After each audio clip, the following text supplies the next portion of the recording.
ଦୁଇଟି ସଂକେତରୁ ଜାଣନ୍ତୁ ତୁମ୍ଭେ ଯାହାକୁ ଚାହୁଁଛ ସେ ବି ତୁମ କଥା ଭାବୁଛି। ଭଗବାନ ଶୀଘ୍ର ଶୁଣନ୍ତି କିନ୍ତୁ ଡେରିରେ ଉତ୍ତର ଦିଅନ୍ତି। ଲୋକ କୁହନ୍ତି କି ଛୋଟ କଥାରେ ସମ୍ପର୍କ ଭାଙ୍ଗିଗଲା, କିନ୍ତୁ ଏକଥା କେହି ବୁଝନ୍ତିନି। କିନ୍ତୁ ସେହି ଛୋଟ କଥା ପଛରେ ବହୁତ ବଡ଼ ବଡ଼ ଯନ୍ତ୍ରଣା ଲୁଚିକି ରହିଥାଏ, ଯାହା ସମସ୍ତେ ବୁଝିପାରନ୍ତିନି। ଆମେ ତାହା କରିଥାଉ ଯାହା ଆମେ ଚାହିଁଥାଉ, କିନ୍ତୁ ତାହା ହୋଇଥାଏ ଯାହା ତାଙ୍କର ଇଚ୍ଛା ଥାଏ। ଯଦି ଆମେ ତାହା କରିବା ଯାହା ତାଙ୍କର ଇଚ୍ଛା, ତେବେ ଆମେ ତାହା ପାଇବା ଯାହା ଆମର ଇଚ୍ଛା। ସେଥିପାଇଁ ବନ୍ଧୁ, ତାଙ୍କୁ କେବେ କମ୍ ଭାବନ୍ତୁ ନାହିଁ। ସିଏ ତାହା ହିଁ କରିଥାନ୍ତି ଯେଉଁଥିରେ ସମସ୍ତଙ୍କର ମଙ୍ଗଳ ହୋଇଥାଏ।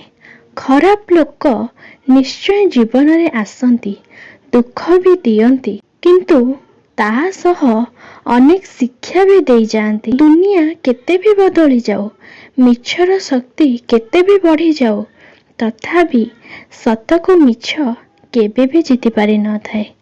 କାହିଁକି ମିଛ ଏକ ପାପ। ନିଜ ଅଜାଣତରେ ଗୋଟିଏ ପ୍ରମାଣ ନିଶ୍ଚୟ ଛାଡ଼ିଯାଏ।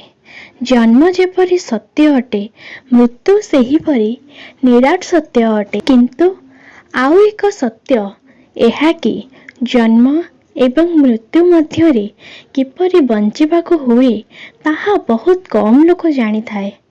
ମାନୁଛି ନଇଁଯିବା ଅର୍ଥାତ୍ ଆତ୍ମସମ୍ମାନକୁ ଆଘାତ କରିବା, କିନ୍ତୁ ନଇଁଯିବାର ଅର୍ଥ କେବଳ ଆତ୍ମସମ୍ମାନର ଆଘାତ ନୁହେଁ ବନ୍ଧୁ, ବେଳେ ବେଳେ ସଂସ୍କାର ବି ହୋଇଥାଏ।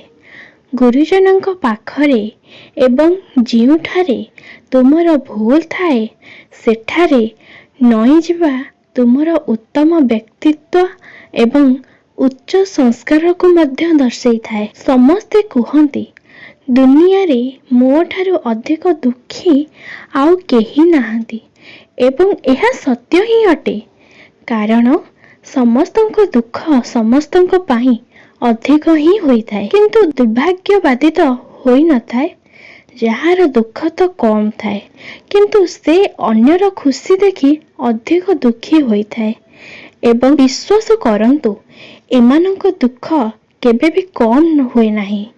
ଅଜବ ବିଡ଼ମ୍ବନା ଦେଖ, ଯାହା ପାଖରେ ଅଧିକ ଭୋକ ଅଛି ତା ପାଖରେ ଭଲ ଖାଦ୍ୟ ନାହିଁ, ଆଉ ଯାହାଙ୍କ ପାଖରେ ଭଲ ଖାଦ୍ୟ ଅଛି ତାଙ୍କ ପାଖରେ ଖାଇବାକୁ ସମୟ ନାହିଁ। ଯାହାଙ୍କ ପାଖରେ ଦୟା ଅଛି ତାଙ୍କ ପାଖରେ ଧନ ନାହିଁ, ଆଉ ଯାହାଙ୍କ ପାଖରେ ଧନ ଅଛି ତାଙ୍କ ପାଖରେ ଦୟା ନାହିଁ। ଏହି ବିପରୀତ ପରିସ୍ଥିତି କାରଣରୁ ଯିଏ ଗରିବ ସିଏ ଶାନ୍ତିରେ ଅଛି, ଆଉ ଯିଏ ଧନୀ ସିଏ ଶାନ୍ତିର ସନ୍ଧାନରେ ଅଛି। କର୍ମର ସିଦ୍ଧାନ୍ତ ବହୁତ ସରଳ ହୋଇଥାଏ। ଯିଏ କରିଥାଏ ସେ ହିଁ ଭୋଗିଥାଏ। ଭଲ କରିଥିଲେ ସୁଖ ଭୋଗିଥାଏ, ଆଉ ଖରାପ କରିଥିଲେ ଦୁଃଖ ଭୋଗିଥାଏ। ନିଜକୁ ପରିଷ୍କାର ଏବଂ ସ୍ୱଚ୍ଛ ରଖନ୍ତୁ, ଯେମିତି ସମସ୍ତେ ତୁମ ସହ ମିଶିବାକୁ ଚାହିଁବେ। ନିଜ ଭିତରେ ଗର୍ବ କମ୍ ରଖନ୍ତୁ, ଅନ୍ୟ ପ୍ରତି ସମଭାବନା ଅଧିକ ରଖନ୍ତୁ।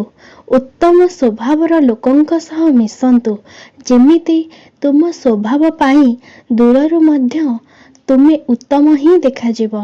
ଶୁଣ, ଆଖି ଗଛରେ ଆମ୍ବ ଦେଖିଲା ଆଉ ଲୋଭ ଆସିଲା, କିନ୍ତୁ ଆଖି ତ ଆମ୍ବକୁ ଆଣି ପାରିବ ନାହିଁ। ସେଥିପାଇଁ ପାଦ ଚାଲିକି ଗଲା, ଗଛକୁ ଆମ୍ବ ତୋଳିଲା, କିନ୍ତୁ ପାଦ ତ ଆମ୍ବ ତୋଳି ପାରିବ ନାହିଁ। ସେଥିପାଇଁ ହାତ ଆମ୍ବ ତୋଳିଲା ଏବଂ ତାକୁ ମୁହଁରେ ଦେଲା ଖାଇବାକୁ।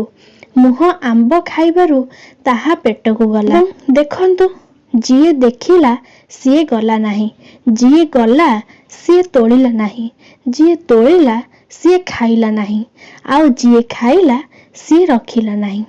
କାରଣ ପେଟ ତ ନିଜ ଭିତରେ ଖାଦ୍ୟ ରଖିପାରିବ ନାହିଁ ବନ୍ଧୁ। ତେବେ ଯେବେ ବଗିଚାର ମାଲିକ ଦେଖିଲା, ତେବେ ମାଡ଼ ବାଜିଲା ପିଠିକୁ। ଯାହାର କିଛି ଭୁଲ ନଥିଲା, କିନ୍ତୁ ଯେବେ କଷ୍ଟ ହେଲା ପିଠିକୁ, ସେତେବେଳେ ଲୁହ ଆସିଲା ଆଖିକୁ। କାରଣ ସର୍ବପ୍ରଥମେ ଆମ୍ବକୁ ଆଖି ହିଁ ଦେଖିଥିଲା ଏବଂ ତାକୁ ପାଇବାର ଲାଳସା ମନକୁ ଦେଇଥିଲା। ସେଥିପାଇଁ ଯେବେ ଶରୀରକୁ ଯନ୍ତ୍ରଣା ହେଲା ସେତେବେଳେ ମନ କଷ୍ଟ ହୋଇଥିଲା।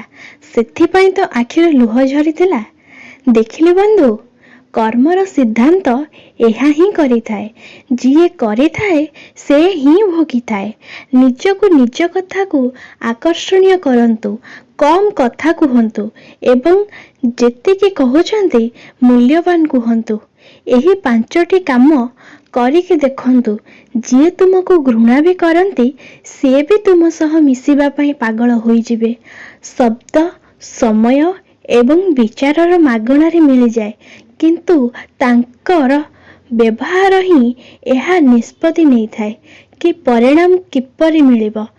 ଯଦି ଜୀବନରେ ପ୍ରକୃତରେ କିଛି ପାଇବାକୁ ଚାହୁଁଛନ୍ତି ବନ୍ଧୁ, ତେବେ ନିଜ କର୍ମ ଉପରେ ଭରସା ରଖ, ଭାଗ୍ୟ ଉପରେ ନୁହେଁ।